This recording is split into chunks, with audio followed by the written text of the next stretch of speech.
63 நாயன்மார்களில் ஒருவரான கண்ணப்ப நாயனாரின் வாழ்க்கை வரலாற்றை இந்த காணொலியில் நாம் காணலாம். எங்க சேனலை ஃபர்ஸ்டா பாக்குறவங்க யாராவது இருந்தா சப்ஸ்கிரைப் பண்ணிக்கோங்க. அதோட கூட பெல் ஐக்கனையும் மறக்காம கிளிக் பண்ணுங்க. எத்தனையோ விதமான பொழுதுபோக்குகள் இருக்க இறைவனின் புகழை பரப்புவதற்கான வாய்ப்பினை எங்களுக்கு தாருங்கள். வாருங்கள், சைவ சமயத்தவர்களால் பெரிதும் மதிக்கப்படும் 63 நாயன்மார்களில் ஒருவரான கண்ணப்ப நாயனாரின் வாழ்க்கை வரலாற்றை இப்பொழுது காணலாம். தமிழ்நாட்டில் முற்காலத்தில் ஒரு பகுதியாக இருந்த உடுப்பூர் என்றும் ஊர் பொத்தப்பி நாட்டில் இருந்தது. அவ்வூரில் வேடுவ சாதியின் அதிபதியாக இருந்த நாகன் மற்றும் அவருடைய மனைவியார் தவதத்தையரும் முருகப்பெருமானை கும்பிட்டு ஒரு திண்ணிய ஆண் குழந்தையை பெற்றெடுத்தனர். அக்குழந்தைக்கு தின்னனார் என்ற நாமம் சூட்டி சீராட்டி பாராட்டி வளர்த்தனர். தின்னனார் 16 வயது பருவத்தை அடைந்த போது நாகனார் தனது முதுமை காரணமாக வேட்டை தொழிலில் சரிவர செய்ய இயலாததால் தன் மைந்தனுக்கு தனது உடைத்தோலையும் சுரிகையும் அளித்து வேடுவ குலத்தின் தலைவராக்கினார். குலத்தலைவனாகிய தின்னனார் கொடிய மிருகங்களை அழித்தற் பொருட்டு கன்னி வேட்டைக்கு செல்ல ஆயத்தமானார். அவருடன் பல வேடுவ மறவரெல்லாம் திரண்டனர். அவரோடு கூட அவரது நண்பர்கள் நாணன் மற்றும் காடனோடு கடி நாய்கள் முன்னே பாய்ந்து செல்ல வேட்டைக்கு தயாராக புறப்பட்டனர். கரடி, புலி, சிங்கம் ஆகிய விலங்குகள் இவர்களின் வேட்டை திறனை கண்டு அஞ்சி நடுங்கி பயந்து ஓட ஆரம்பித்தன. அப்பொழுது அங்கு ஒதுங்கி நின்ற ஒரு பன்றியை தின்னனார் கவனித்தார். தனது சுரிகையினால் அதை வீழ்த்தினார். அப்பொழுது நாணனும் காடனும் அப்பன்றியை தூக்கி கொண்டனர். நண்பர்கள் வேட்டையாடிய களைப்பு தீர பன்றி இறைச்சியை சமைத்து உண்போம் என்று உபாயம் கூறினர். தின்னனாரும் சரி என்று ஒப்புக்கொண்டு நீர்நிலை இருக்கும் இடத்தை தேடி மூவரும் பன்றியை தூக்கி கொண்டு செல்ல ஆரம்பித்தனர். தின்னனாரின் நண்பனான நாணன் ஒரு தேக்கு மரத்தை சுட்டிக்காட்டி அம்மரத்துக்கு அப்பால் ஒரு குன்றின் மேல் குளிர்ந்த பொன் முகலி ஆறு பாய்கிறது என்று கூறினான். பன்றியை தூக்கி கொண்டு அவ்விடம் நோக்கி சென்று கொண்டிருந்தனர். வழியில் திருக்காலத்தி மலை தின்னனார் கண்ணில் பட்டதும் அம்மலைக்கு செல்வோம் என்று கூறினார். மலைக்கு சென்றால் நல்ல காட்சி காணலாம், அங்கே குடுமித்தேவர் இருப்பார், அவரை நாம் கும்பிடலாம் என நாணன் சொன்னான். மலையை நெருங்கி செல்ல தின்னனாருக்கு இனம் புரியாததோர் சுக உணர்வு தோன்றியது. அவருக்கு தன்மேல் இருந்த பாரம் போவது போன்ற ஒரு உணர்ச்சி பெருகியது. மனதில் புதிரான ஒரு உணர்வு தோன்ற ஆரம்பித்தது. பொன்முகலி ஆற்றை அடைந்ததும் காடனிடம் தீ உண்டு பண்ணுமாறு கூறி தாம் நாணனுடன் சென்றார். ஆற்றில் தெளிந்த நீர் அவர் சிந்தையை தெளியச் செய்தது. குடும்பத்தேவரிடம் பெருகும் அன்பின் சுகமே தனக்கேற்பட்ட புதிரான சுக உணர்வு என்று அறிய ஆரம்பித்தார் தின்னனார். மலைச்சாரலை அடைந்த போது உச்சிக்காலமாய் இருந்தது. அவ்வேளையில் தேவர்கள் வந்து காலத்திநாதரை வழிபடுவர். அவ்வாறு வழிபடும் போது தேவ துந்துபி எழும்பும். அவ்வாத்திய ஓசை தின்னனாருக்கு கேட்டது. இது என்ன இசை என்று அவர் நண்பர்களிடம் கேட்டார். ஆனால் அவர்களுக்கோ எந்தவித ஓசையும் கேட்கவில்லை. மாறாக அவர்கள் வண்டின் இரைச்சலாக இருக்கும் என்று கூறினர். தின்னனாரின் முன் ஜென்மத்தின் பயன் முன்னி எழ முடிவிலா அன்பு குடும்பத்தேவரிடம் பெருகலாயிற்று. அவ்வன்பும் நாணனும் முன்பு செல்ல தான் மலையேறி சென்றார். மலை மீது ஏறி சென்ற தின்னனார் அங்கிருந்த சிவலிங்கத்தை கண்டு அன்பின் வேகத்தால் விரைந்து ஓடி சென்று ஆறத் தழுவினார். கரடி, சிங்கம் திரியும் இக்காட்டில் இப்படி தனியாக தன் தெய்வம் இருப்பதோ என்று இறங்கினார். அவ்வாறு வேதனைப்பட்டு கொண்டிருந்த தின்னனாரின் கண்ணில் சிவலிங்கத்தின் மேல் பச்சிலையும் பூக்களும் இருப்பதை கண்டு கொண்டார். உடன் இருந்த நாணனோ ஒரு சமயம் தின்னனாரின் தந்தையோடு வரும்பொழுது ஒரு பூசாரி இவ்வாறு பூ பச்சிலை யாவையும் சிவலிங்கத்தின் தலை மீது வைத்துவிட்டு உணவு படைத்து பூஜை செய்தான் என்று நாணனும் தின்னனாருக்கு கூறினார். அவ்வாறே தானும் செய்ய தின்னனார் ஆசை கொண்டார். சிவபெருமான் பசியோடு இருக்கிறாரே, இவருக்கு இறைச்சி கொண்டு வர வேண்டும் என்று விரும்பினார். ஆனால் அவரை தனியே விட்டு செல்லவும் அவரது மனம் ஏவவில்லை. சற்று நேரம் சஞ்சலப்பட்ட பின் துணிவு கொண்டு கைகூப்பி தொழுதுவிட்டு வில்லெடுத்து விரைவாக இறங்கி சென்றார். பன்றி கிடக்கும் இடத்தை அடைந்து அதனை அறிந்து இறைச்சியை தீயில் வதக்கி வாயில் சுவை பார்த்து அதை சமைத்து முடித்த பின் ஒரு கையில் இறைச்சியையும் வாயில் பொன்முகலி ஆற்று நீரையும் ஏந்தி தலையில் பூக்களையும் சுமந்து விரைவாக சிவலிங்கத்திடம் வந்து சேர்ந்தார். வந்த பின் குடுமித்தேவரின் குடுமியில் இருந்த பூக்களை தம் செருப்பணிந்த காலினால் துடைத்தார். வாயின் நீரினால் அன்பு உமிழ்வார் போல் அபிஷேகம் செய்தார். தலையிலிருந்த பூங்கொத்துகளை தேவர் குடுமியில் சூட்டினார்.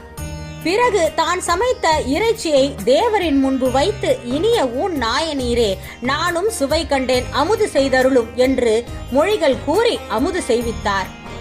அந்தி மாலையானதும் இரவில் கொடிய விலங்குகள் வரும் என்று அஞ்சி வில்லுடன் நின்றார். இரவெல்லாம் கண் துயிலாது நின்ற வீரர் விடியற் ஜாமமான போது, இன்றைய பொழுது சிவபெருமானுக்கு இனிய ஊன் அமுது படைக்க வேண்டும் என்று ஆர்வம் கொண்டார். அதன் காரணமாக இருள் பிரியாத வேளையிலும் கூட காட்டினுள் புகுந்தார். அவரின் முன்னே அவரை பிரியாது திரியும் அவருடைய நாயும் சென்றது. அன்றைய பகற் பொழுதில் காலத்திநாதரை அர்ச்சித்து வழிபட சிவகோசரியார் என்னும் அந்தனர் பூசை திரவியங்களுடன் வந்தார். சாத்திரம் கன்ற ஆசாரியான அவ்வந்தனர் நித்தமும் சிவலிங்கத்திற்கு ஆகம விதிப்படி பசும் நெய் பூசி மனமிகு பூக்களோடு வில்வம் தூவி தூய ஆடை கட்டி எங்கும் மனம் கமழும் வண்ணம் வாசனை திரவியங்களை இட்டு நேரம் தவறாமல் பூசை செய்பவராக சிவனுக்கே தன்னை அர்ப்பணித்துக் கொண்டவராக திகழ்ந்தார். சிவனாரின் சிறப்புகளில் மெய்சிலிக்க வைப்பது யாதெனில், குணங்களில் இருவேறு துருவங்களாக இருப்பவருக்கும் சிவனாரால் ஆட்கொள்ளப்படுவதே. இதை அறியாத அந்த அந்தனர் காலத்தியப்பர் முன்னிலையில் கிடக்கும் இறைச்சி, எலும்பு என்பனவற்றை கண்டு திகைத்து கால்களை அகல மிதித்தபடியே நின்றார். 3 கால பூசைகளை செய்யும் சிவலிங்கத்திற்கு இரத்த நெடி கமகமக்க மாமிச துண்டுகள் வில்வத்தினுடன் இணைந்து விரவி கிடப்பதை கண்ட அவர் கடுஞ்சினம் கொண்டார்.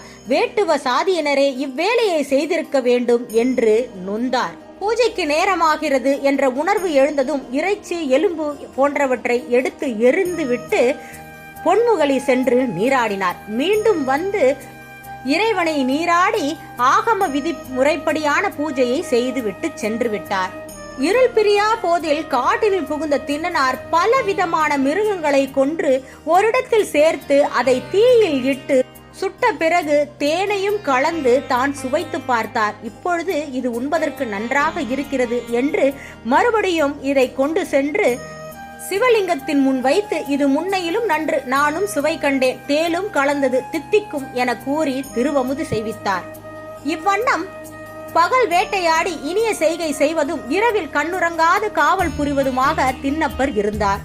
ஆகம விதிப்படி பூசனை பூஜித்து சிவகோசாரியார் தினமும் வணங்கி கொண்டிருந்தார். நாணன், காடன் என்போர் சென்று திண்ணனாரின் தந்தையான நாகனிடம் முறையிட்டனர். நாகனாரும் வந்து திண்ணனாருக்கு அறிவுரை கூறினார். எவற்றையும் அவர் காதில் வாங்கிக் கொள்ளாமல் காலத்தியப்பருடைய கண்ணும் கருத்துமாக அவர் பணி செய்து கிடக்க அங்கேயே இருந்தார். சிவகோசாரியாரும் நாளுக்கு நாள் நிகழும் இந்த அனர்த்தத்தை குறித்து மிகவும் மனம் நொந்தார். இத்தீச்செயல் புரிபவனை கழுவேற்றி விட சினம் கொண்டார். அவலம் செய்து யாரென்றறிய ஈசனமே முறையிட்டார். அவர் பெருமானை வேண்டிய வண்ணம் துயின்ற வேளையில் பெருமான் கனவில் தோன்றி, இச்செய்கை செய்பவனை நீ இகழாதே, அவன் எனக்கு இனியவன், அன்பன். நாளை எனது அருகே இருக்கும் ஒரு மரத்தின் மறைவில் நின்று அவன் செய்யும் செய்கைகளை கவனிப்பாயாக, அப்பொழுது உன் மனம் தெளியும் என்று கூறினார் அவரது கனவில். திண்ணப்பர் திருக்காலத்தி அப்பரை சேர்ந்து 5 பகலும் 5 இரவும் கழிந்து விட்டிருந்தன. 6ஆம் நாள் விடியற் பொழுதில் கண் துயிலாது நின்ற கண்ணப்பர் வழக்கம் போன்று காட்டினில் சென்று வேட்டையாடி ஊன் அமுது ஆகியவற்றுடன் வந்து கொண்டிருந்தார். அப்பொழுது அவருக்கு துர்சகுணங்கள் தோன்றின. இது ஏதோ சரிவர இல்லையே, இரத்தப்பெருக்கிற்கான துர்க்குறி போன்று தீய பறவைகளின் ஒலி கேட்கிறதே, என்னுடைய சிவபெருமானுக்கு என்ன நேர்ந்ததோ என்று எண்ணியவராக விரைந்து வந்தார். வந்தவர் சிவபெருமானின், அதாவது சிவலிங்கத்தின் கண்ணில் பெருகும் இரத்தத்தை கண்டார். கண்டதும் பதைத்து மயக்கமடைந்தார். அவரது வாயினில் சேகரித்து வந்த நீர் சிந்தியது. கையில் இருந்த இறைச்சி சிதறியது. தலையில் இருந்த பூக்கள் சோர்ந்து வாடி நிலத்தில் விழுந்தது. விழுந்தவுடன் அவர் மயக்கமடைந்தார். மயக்கம் தெளிந்து எழுந்து சென்று ரத்தத்தை துடைத்து பார்த்தார். ரத்தம் நிற்காமல் பெருகிக் கொண்டே இருந்தது. செய்வதறியாது பெருமூச்சு விட்டு மீளவும் சோர்ந்து விழுந்தார். வீழ்ந்தவர் எழுந்து வில்லும் அம்பும் கொண்டு இத்தீச்செயல் செய்த விலங்குகளுடன் வேடர்கள் உளரோ என்று எங்கும் தேடிச் சென்றார். எவரையும் காணாது வந்து பெருமானின் பாதங்களை கட்டி பிடித்து கொண்டு அழுது புலம்பினார். பிறகு ஒரு எண்ணம் தோன்றியவராக எழுந்து நின்று அருகில் சென்று மரப்பச்சிலைகளை கொண்டு வந்து அதன் சாறு பிழிந்து சிவலிங்கத்தின் கண்ணில் விட்டார். அப்பொழுதும் இரத்தம் வழிவது நிற்கவே இல்லை. பிறகு வேறு வழி ஏதும் தோன்றாததால் தனது கண்ணையே பீத்தெடுக்க முற்பட்டார். தன்னுடைய ஒரு கண்ணை தோண்டி இரத்தம் பெருகும் பெருமானின் கண்ணில் அப்பினார். அப்பொழுது இரத்தம் நின்றுவிட்டது. அதை கண்ட அவர் பெருமகிழ்ச்சி கொண்டார். பிறகு சிறிது நேரத்தில் மற்றொரு கண்ணில் இருந்தும் ரத்தம் பெருகுவதை கண்டார். கண்டதும் ஒரு கணம் கவலையுற்றார். மறுகணமே இதற்கே நான் அச்சம் கொள்ள வேண்டும் என்று கூறி தன் இடது காலை பெருமானின் கண்ணில் ஊன்றினார். உள் நிறைந்த விருப்பத்தோடு அம்பினை கொண்டு தனது இடக்கண்ணையும் அகழ்ந்தெடுக்க திட்டமிட்டு அதற்கான செயலை செய்யும் பொழுது சிவபெருமான் நில்லு கண்ணப்பா என மும்முறை கூறி தடுத்தருளினார். என்னுடைய கண்ணில் ரத்தம் வடிவதை பார்த்தவுடன் உன்னுடைய கண்ணை பிடுங்கி நீ வைத்ததால் நீ கண்ணப்பர் என்று இன்று முதல் அழைக்கப்படுவாய் என்றும் கூறினார்.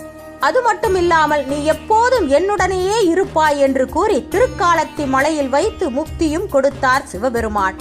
இவை அனைத்தையும் சிவகோசரியார் மரத்தின் மறைவில் நின்று அறிந்து கொண்டார்.